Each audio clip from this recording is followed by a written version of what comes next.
Hi అండి. ఈరోజైతే coat colour dress stitching చూద్దామండి. ముందు వీడియోలో కటింగ్ చూసారు కదా, ఇప్పుడైతే స్టిచ్చింగ్ చూసేయండి. ఓకేనా? చూడండి, ఇలా అయితే లైనింగ్ ముందుగా కట్ చేసుకున్నాం కదా, లైనింగ్తో పాటు ఒరిజినల్ క్లాత్ కూడా కట్ చేసుకోవాలి. ఓకేనా? కట్ చేసుకొని పెట్టేసుకున్నాను చూడండి. తర్వాత ఇప్పుడైతే ఇలా లైనింగ్ ఒరిజినల్ క్లాత్కి జాయింట్ అయితే చేసేసుకొని చూడండి, ఇలా జాయింట్ చేసుకోవాలి. రెండు ఫ్రంట్ పార్ట్ బ్యాక్ పార్ట్ కూడా ఇలా అయితే జాయింట్ అయితే చేసుకోవాలండి. ఓకేనా? చూడండి, ఇలా అయితే నేనైతే ఫ్రంట్ బ్యాక్ కూడా ఇలా అయితే జాయిన్ చేసుకొని పక్కన పెట్టుకున్నాను. తర్వాత మనం నెక్ కోసం ఫ్యూజింగ్ అయితే కట్ చేసుకున్నాం కదా, ఆ ఫ్యూజింగ్ వచ్చేసి చూడండి, ఇలా సెంటర్ డాట్కి 3.5 నెక్ విడ్త్ 3.5 తీసుకున్నాం కదా, డాట్కి 3.5 ఉండేటట్టు చూసుకొని మనం ఈ ఫ్యూజింగ్ని అయితే ఒరిజినల్ క్లాతే కదా తీసుకోవాలి. చెప్పాను కదా ముందు వీడియోలో, ఒరిజినల్ క్లాత్ మీద ఇలా అయితే జాయింట్ అయితే చేసుకోవాలి. లేకపోతే ఐరన్ కూడా చేసేసుకుంటే బాగుంటుందండి. ఐరన్ చేసుకోవాలి. నేనైతే ఇలా జాయింట్ అయితే ముందుగా చేసేస్తున్నాను, తర్వాత ఐరన్ చేస్తాను. ఓకేనా? ఇలా జాయింట్ చేసుకుంటే మనకి అసలు ఐరన్ చేసుకోవచ్చండి. ఓకేనా? చేసుకుంటే అంటుకుపోతుంది మన ఫ్యూజింగ్ అయితే. ఇలా ఐరన్ చేసుకున్న తర్వాత ఇలా అయితే మనం సైడ్స్ ఓపెన్ ఇలా క్లాత్ని ఇలా అయితే లోపల ఫోల్డింగ్ చేసి మనకి కుట్టేసుకుంటే పీసులు అవి రాకుండా ఉంటుంది. ఓకేనా? ఇలా అయితే కుట్టేసుకోవాలి చుట్టూరును. ఓకేనా? ఇలా కుట్టుకుంటే నెక్ అయితే మనకి నీట్ ఫినిషింగ్ ఉంటుంది కదా. ఓకేనండి? కుట్టేసుకున్న తర్వాత చూడండి, ఇలా అయితే కుట్టుకున్న తర్వాత ఇదైతే ఫ్రంట్ పార్ట్ కదా, ఫ్రంట్ పార్ట్కి ఇలా సెంటర్ చూసుకొని మనం అయితే ఇలా సెంటర్కి పిన్ పెట్టుకోవాలండి. అంటే కదిలిపోకుండా, అటు ఇటు కదలకుండా కరెక్ట్గా ఉండేటట్టు చూడండి. మనం అయితే ముందుగా మార్కింగ్ చేసుకున్నాం కదా 1.5 ఇంచెస్, అక్కడి నుంచి చూడండి ఇలా అయితే ఇక్కడి నుంచి కుట్టు వేసుకోవాలండి. ఇటు 1.5 అటు 1.5 ఇంచు ఉండేటట్టు చూసుకొని ఇలా అయితే మనం కుట్టు వేసుకోవాలి. కింద నెక్ కటింగ్ ఉంటుంది కదా, అక్కడి వరకు అది కూడా ఇలా అయితే మనం స్టిచ్ వేసుకుంటే చూడండి, ఇక్కడ చూడండి మార్కింగ్ అయితే పెట్టుకున్నాను. వేలు దగ్గర చూడండి మార్కింగ్ అయితే పెట్టాం కదా, అక్కడ వరకు స్టిచ్ వేయాలండి. ఓకేనా? స్టిచ్ వేసేసి ఆపేయాలి. ఇప్పుడైతే ఇక్కడ నుంచి ఇక్కడ వరకే కుట్టేసిన తర్వాత చూడండి, ఇలా కింద నెక్ కోసం కట్ చేసాం కదా, అయితే కట్ చేసుకోవాలి. తర్వాత ఈ మూలలు తిరగడం కోసం చిన్న చిన్న టక్స్ పెట్టాలి. పెట్టిన తర్వాత ఇలా టాప్ స్టిచ్ అయితే వేసుకోవాలండి. మనం ఎక్కడైతే కుట్టాం అక్కడ లోపల తిరిగేసేసి ఇలా టాప్ స్టిచ్ ఒకటి వేసుకోవాలి. ఓకేనా? వేసుకుంటే మనకి ఫ్రంట్ నెక్ అయితే రెడీ అవుతుంది. అంటే మనకి నెక్ రెడీ అయిన తర్వాత చూడండి, ఇలా రెడీ అయిన తర్వాత బ్యాక్ పార్ట్ తీసుకొచ్చి దీని మీద వేసి రివర్స్లో, అంటే ఫ్రంట్ పార్ట్ పైకి ఉండేటట్టు బ్యాక్ పార్ట్ రివర్స్లో ఉండేటట్టు పెట్టుకొని ఇలా షోల్డర్స్ అయితే జాయింట్ చేసేయాలండి. ఓకేనా? ఇలా రెండు షోల్డర్స్ జాయింట్ చేసుకోవాలండి. ఓకేనా? డబుల్ స్టిచ్ వేయాలండి షోల్డర్స్కి ఎప్పుడు కూడాను. చూడండి, ఇలా అయితే షోల్డర్స్ జాయిన్ చేసేసిన తర్వాత చూడండి, మనం కుట్టాం కదా, కుట్టిన దగ్గర నుంచి మనం కుట్టాం కదా, అక్కడి నుంచి కుట్టిన దగ్గరకు వదిలేసి మిగతా ఉన్నది అంతా ఇలా టేప్తో కొలుసుకోవాలండి. మనకి ఎంత లెంత్ వస్తుందో చూసుకోవాలండి. ఓకేనా? మళ్ళీ అక్కడ కుట్టిన దగ్గరికి వరకు మనం టేప్తో మనకి కాలర్ మెజర్మెంట్ అయితే కొలుసుకోవాలి. చూడండి 15.5 వచ్చింది. ఓకేనా? ఇలా 15.5ని ఇలా ఫ్యూజింగ్ అయితే తీసుకొని మనం కాలర్ని కట్ చేసుకోవాలండి. మెజర్మెంట్స్తో మనకి 15.5 వచ్చింది కదా, అంటే దానిలో సగం అండి. ఇలా ఫ్యూజింగ్ చేసుకొని ఇలా అయితే ఒక మార్కింగ్ చేసుకోవాలండి. మనకి లెంత్ వచ్చేసి కాలర్ లెంత్ వచ్చేసి 4 ఇంచెస్ లెంత్, అంటే లెంత్ 4 ఇంచెస్ ఉండాలండి. విడ్త్ వచ్చేసి చూడండి, ఇలా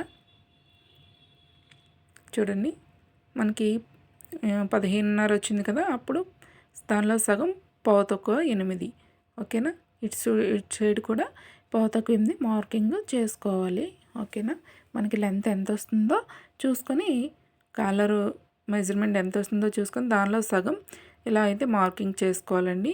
చేసుకున్న తర్వాత పైన అటు సైడ్ ఓపెన్ వైపు 2 ఇంచెస్ మార్కింగ్ చేసుకోవాలి. ఇటు సైడ్ క్లోజ్ ఉన్న వైపును పైన సైడు ఇలా 3 ఇంచెస్ మార్కింగ్ చేసుకొని ఇలా అయితే కాలర్ మార్కింగ్ చేసుకోవాలండి. చేసుకున్న తర్వాత చూడండి ఇక్కడైతే ఒక పావు ఇంచుకి అటు సైడ్ పెట్టుకోవాలండి మార్కింగు.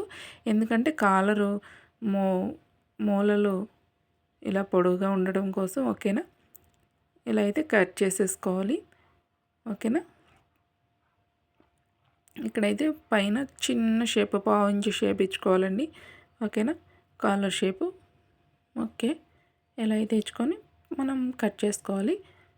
ఓకే, ఇలా కట్ చేసుకుంటే కాలర్ని కట్ చేసుకోవాలండి. ఇలా కట్ చేసుకున్న తర్వాత చూడండి ఒక క్లాత్కి చుట్టూ క్లాత్ ఐరన్ చేసుకోవాలి. చేసుకున్న తర్వాత చుట్టూ క్లాత్ ఉండేటట్టు చూసుకొని కట్ చేసుకొని చూడండి. కట్ చేసుకున్న తర్వాత ఒకవైపు కింద వైపు అంటే నెక్ జాయింట్ చేసే వైపు మాత్రం ఇలా ఫోల్డింగ్ చేసి కుట్టుకోవాలండి. ఇది వచ్చేసి మనం కుట్టిన వైపు జాయింట్ చేయడం వస్తుందండి. ఓకేనా, అంటే డ్రెస్కి జాయింట్ చేయడం. ఓకేనా, తర్వాత వేరే పీస్ కూడా సేమ్ అలానే తీసుకోవాలి. మనం ఇప్పుడు ఏదైతే పీస్ తీసుకున్నామో దానికన్నా ఎక్స్ట్రా ఉండేటట్టు కిందన మనం ఫోల్డింగ్ చేసి కుట్టాం కదా, అటు సైడు చుట్టూ కూడా క్లాత్ ఎప్పుడు కూడా కాలర్ కుట్టేటప్పుడు మనం ఫ్యూజింగ్ కన్నా ఎక్కువగానే ఉండాలి. చూడండి ఈ కాలర్ కుట్టడం చూడండి. ఓకేనా, ఇలా అయితే కాలర్ అయితే కుట్టేసుకోవాలి. చూడండి నేను ఒక కాలర్ మూలలు తిరగడం కోసం నేను ఒక థ్రెడ్ అయితే ఈ మూలన ముందు పెట్టేసి ఒక స్టిచ్ వేసి తర్వాత మళ్ళీ లోపలికి పెట్టేసుకోవాలండి. థ్రెడ్ ఇలా లోపల పెట్టేసుకొని కుట్టు వేసుకోవాలి. చూడండి నేను ఎలా అయితే స్టిచ్ వేసానో చూడండి. తర్వాత మొత్తం మన ఫ్యూజింగ్ ఎక్కడి వరకు ఉందో అంతవరకు కుట్టుకోవాలి. తర్వాత ఈ మూల కూడా అంతేనండి. మూలలు కాలర్ మూలలు తిరగడం కోసం చూడండి నేనైతే థ్రెడ్ తీసుకొని ఇలా పెట్టేసి రెండిటి సెంటర్లో పెట్టి ఒక స్టిచ్ థ్రెడ్ మీద కాకుండా యువతల వైపు పడిన తర్వాత ఇలా అయితే లోపల పెట్టేసుకోవాలండి. పెట్టేసుకుంటే మనకి ఈజీగా ఉంటుంది కాలర్ తిరిగేసుకోవడం. ఓకేనా, ఇలా అయితే మనకి కుట్టేసుకోవాలి. కుట్టేసుకున్న తర్వాత చూడండి తిరిగేసుకోవాలి. చూడండి ఇలా థ్రెడ్ పెట్టుకొని లాగేస్తే కాలర్ మూలలు అయితే మనకి ఈజీగా తిరిగిపోతాయండి. అందుకనే థ్రెడ్స్ పెట్టుకోవాలి. ఓకేనా, చూడండి తిరిగిపోయిన తర్వాత మనమైతే ఈ థ్రెడ్స్ని తీసేయాలండి. ఓకేనా, ఈ థ్రెడ్స్ని ఇలా లాగేస్తే వచ్చేస్తాయండి. తీసేసిన తర్వాత చూడండి ఎలా అయితే పైన ఒక స్టిచ్ వేసుకోవాలండి నీట్గా. ఓకేనా, టాప్ స్టిచ్ వేసుకోవాలి. ఓకేనండి, ఇలా టాప్ స్టిచ్ వేసుకుంటే నీట్ ఫినిషింగ్ ఉంటుందండి. కింద క్లాత్ కొంచెం లాగి వేసుకోవాలండి, ఎందుకంటే మనకి ఈ ఫ్యూజింగ్ ఇటు సైడు రాకుండా ఉంటుంది. ఓకేనా, పైకి కనిపించకుండా క్లాత్ అయితే లాగి వేసుకోవాలి. ఇలా టాప్ స్టిచ్ వేసుకుంటే కాలర్ అయితే నీట్గా ఉంటుంది. ఓకేనండి, చూడండి ఇప్పుడు దీని మీద మనం జాయిన్ చేయడానికి ఎంతైతే క్లాత్ ఎక్స్ట్రా కావాలో అంతవరకు మాత్రమే ఒక పావు ఇంచు కన్నా కొంచెం ఎక్కువగా ఉంచుకునేటట్టు మిగతా ఉన్నది ఎక్స్ట్రా కట్ చేసుకోవాలని. కట్ చేసుకున్న తర్వాత చూడండి మనం ఎక్కడి నుంచి అయితే మెజర్మెంట్ తీసుకున్నామో డ్రెస్కి కాలర్కి అక్కడి నుంచి మనమైతే కాలర్ని ఇలా స్టిచ్ వేసుకోవాలండి. ఓకేనా, జాయింట్ చేసుకోవాలి. ఇలా అయితే మనము కాలర్ని జాయింట్ అయితే చేసేసుకోవాలి. మనం చూడండి ఇలా కొంచెం స్లోగా జాయింట్ అయితే చేసుకుంటే ఇలా అయితే జాయింట్ చేసుకుంటే బాగుంటుందండి.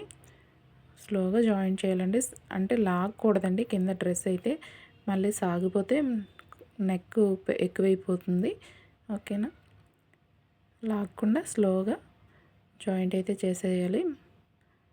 ఓకేనండి, ఇలా అయితే జాయింట్ చేసిన తర్వాత మళ్ళీ ఇప్పుడైతే మనం ఫ్యూజింగ్ జాయింట్ చేసిన క్లాత్ ఉంటుంది కదా, ఇలా పైన పెట్టి ఖర్చు లోపల పెట్టేసి మనమైతే ఇలా అయితే మొత్తం మిగతా ఉన్న అంటే ఒకవైపు పార్ట్ జాయింట్ చేసాము.